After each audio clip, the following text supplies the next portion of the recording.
Hello everybody, and welcome to this, my first of two videos on the Canon TX, also called the Bell & Howell FD35.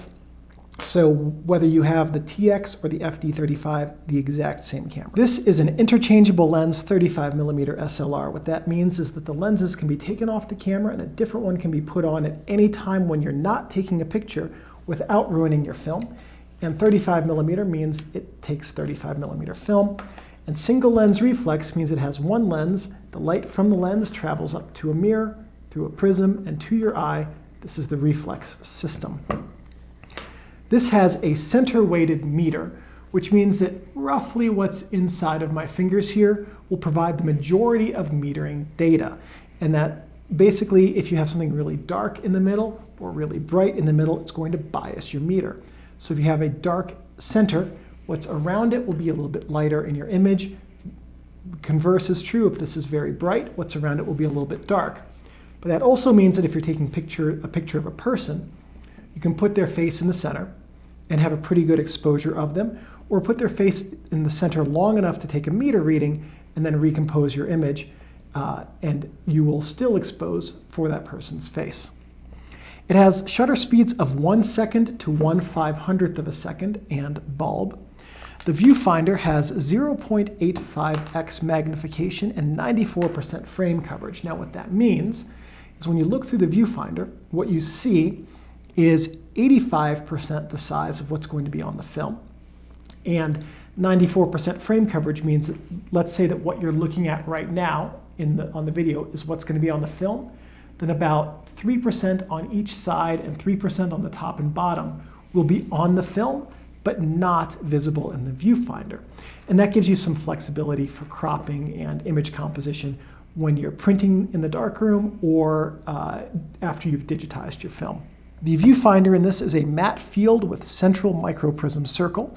The circle in this is unrelated to the metering area, and there is there's no indication in the viewfinder of the exact metering area. The flash sync on this camera is 1/60th for both X and FP bulbs. Now, if you're using this camera at any point in the last 20 years or going forward in the future, you're using an X flash in all probability and not FP bulbs. Bulb flash like FP, the bulbs are changed every time you use them. So if you don't have to swap the bulb out every single time you use the flash, then you are using an X flash. The target market for this camera was entry, but it was only sold overseas. This was never sold in Japan, which is the reverse of the way things usually work with the Japanese camera market, where some models are only sold in Japan and never sold overseas. Essentially, this camera is an FTb with a slower maximum shutter speed, no quick load system, and no self-timer.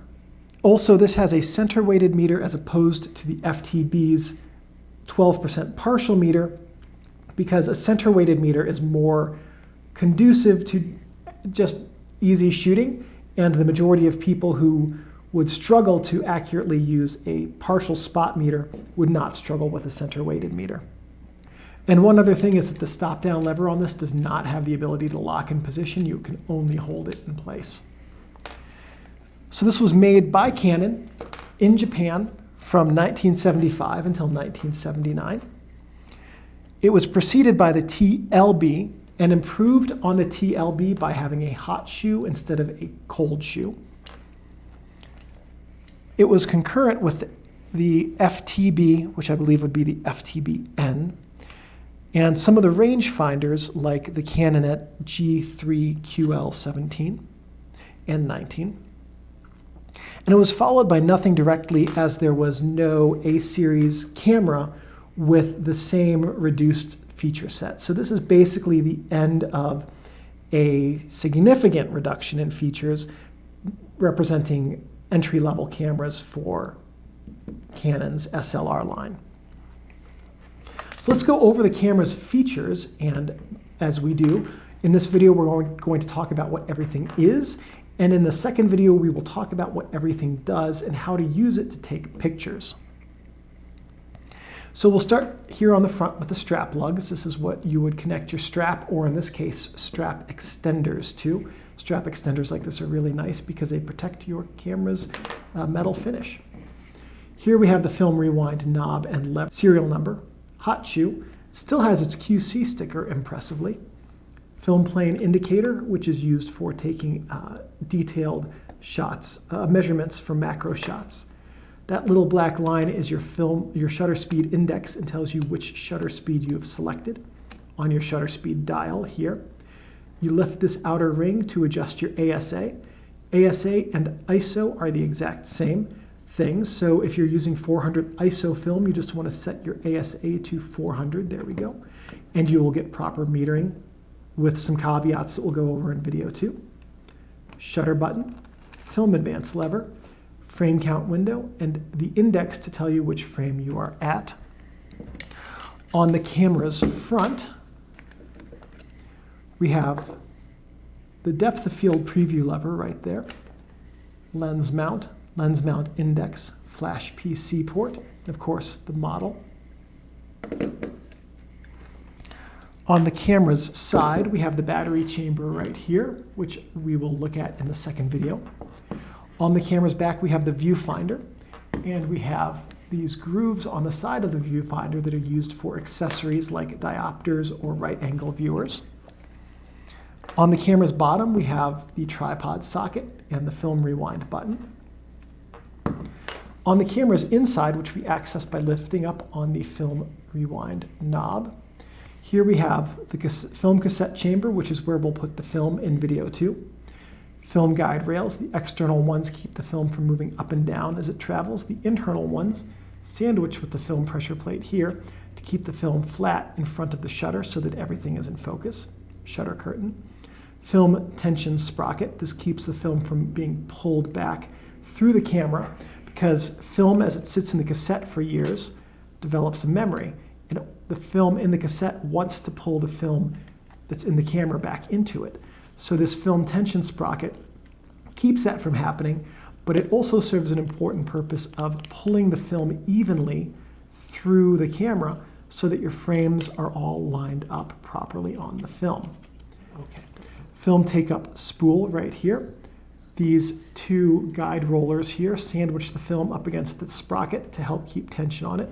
Film pressure plate to keep the film flat. And then this spring here lines up with the film cassette over here to keep it properly aligned so that the film feeds and is rewound properly and smoothly. Some things not to do with your camera. Do not store the camera with the shutter armed. So what I mean by that is before you store it, even overnight, trigger the shutter because sacrificing a frame if you have film in here is cheaper than sending this off to be repaired. These are older cameras and they're all mechanical. So when you arm the shutter by advancing the film advance lever, you're putting tension on springs, and all of those springs are under tension until the shutter is released.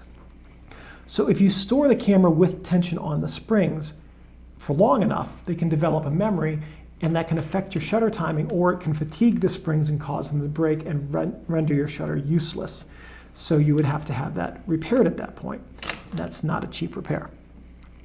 Also, don't touch the shutter curtain inside of it because that can brick your camera, and don't touch the mirror because if your finger oils get onto the mirror, that can cause the silver to tarnish, which can affect your meter readings, and it can also affect your ability to focus the camera. Don't leave your camera or lenses in your car because heat can damage these cameras significantly. There's oils in the lenses. If those heat up, they get very thin. And when they get thin, they can get onto the aperture. And once they're on the aperture, once they get back to their regular viscosity, they can affect the aperture's ability to function smoothly or at all. Also, the same thing is true within the camera. There are oils you don't want to have getting to the wrong places, which they can do if they get thin. In the cold, the oils can break down and become extremely gummy and thick, meaning that they won't be able to lubricate properly, and then your camera's shutter timing can be thrown off for that reason. Also, cameras make great targets, so even if you're just hopping out of the car for just a minute or two, take your camera with you because it's easier to take it with you than to come back to a broken window and no camera. Don't store your gear in a plastic bag or box unless you have a rechargeable desiccant pack. Rechargeable ones are not ones that come with clothes or that come in your bag of beef jerky or whatever. Rechargeable ones are ones that you can put in the oven to recharge. Typically, they're inside of a metal container. So if you're going to keep this in a plastic bag or box, get one of those. And the reason is because plastic is permeable. Moisture will get through that plastic. And if it gets into your lens elements, fungus can grow on your elements, and that can ruin their ability to focus light sharply and perform well. It can also get into the camera's covering and smell musty and mildewy every time you slap this right up next to your nose. You will get to have a nose full of musty, mildewy camera. I've had some cameras like that. It's awful. Also, don't let your camera get wet. It's not weather sealed, and the components inside of it are primarily metal, so if they get wet, they can rust, and that will ruin your camera. Just remember, your Canon TX is a precision tool and should be handled with care and respect. And as long as you take care of your camera will take care of you. So that's it for our first video where we went over the things on the camera. In the next video, we're going to talk about how to use all of them to take photos. Thank you for watching this video. Please give me a thumbs up. That lets me know that I'm on the right track producing content which is useful and helpful to you. If you have any questions or comments, please leave those in the comments section below.